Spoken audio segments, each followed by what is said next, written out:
Israel Adesanya just posted some cryptic stories on Instagram that could be pointing to his involvement with the UFC 300 main event. As you can see, a 300 replica of the movie with Gerard Butler, as well as this video. I told you all that I was the greatest of all time.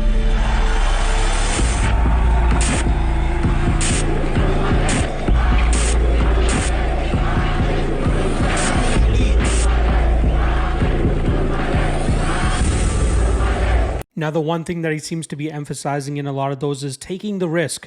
Now, that could mean a lot of things. It's either a risk of taking a fight on 2.5 months' notice after he's talked about taking extended time off after he lost his title to Sean Strickland at the ending of 2023, or it could come in the form of a possible grudge match against a dangerous new middleweight champion in Dricus du Plessis, or looking to go for chapter number 5 with Mr. Alex Pereira, who currently holds the light heavyweight title.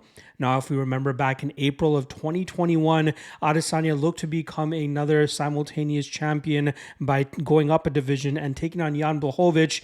Unfortunately, his campaign at 205 pounds failed miserably as Blachowicz was able to win a decision victory that night. We all know UFC 300 is still without a main event, and that card is just about 2.5 months away. And Dana has been teasing at an announcement that will drop very shortly, as soon as this week. But we as MMA fans are still awaiting for that. Last week, Conor McGregor and Michael Chandler hinted at a possible UFC 300 date for their matchup, but nothing has come to fruition in regards to that. And you guys got to remember, back in New Year's Day or New Year's Eve, Conor McGregor teased the fact that he's going to be fighting Michael Chandler on June 29th. Another interesting development that just dropped less than an hour ago is the fact that Dustin Poirier is now out of his fight against Benoit Saint-Denis, which was supposed to go down at UFC 299 as the 5-round co-main event to Sean O'Malley against Marlon Vera.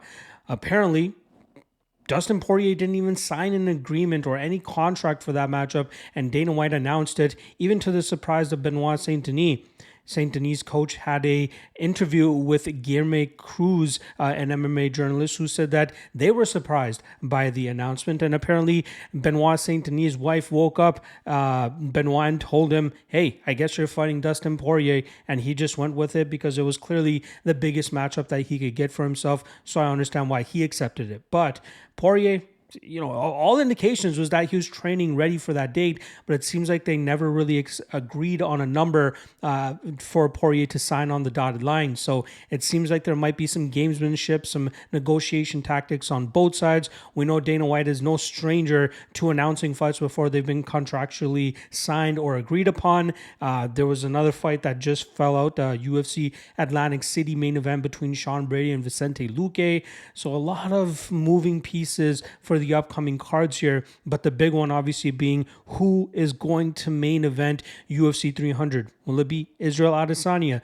And if so, will it be at middleweight? Will it be at light heavyweight? Will it be something out of completely left field? For me, the left field card has already been played with Kayla Harrison being signed to the UFC and having to take on Holly Holm.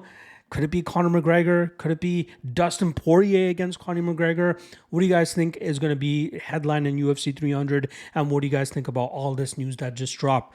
Hit me in the comment section below and let me know.